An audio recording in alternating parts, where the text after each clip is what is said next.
Depositing money on crypto.com is a straightforward process that allows you to fund your account for trading and investing. Follow these steps to complete your deposit successfully. Step 1. Create and verify your account. Start by downloading the crypto.com app or visiting the website.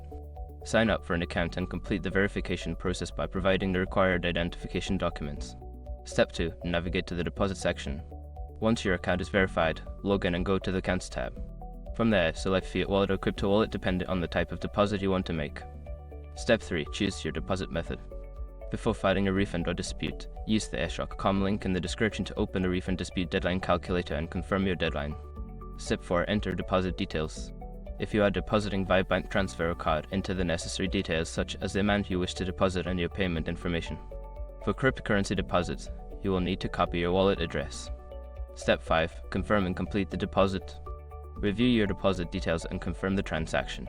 Depending on the method chosen, the funds may be available immediately or take some time to process. Check your wallet balance to ensure the deposit was successful.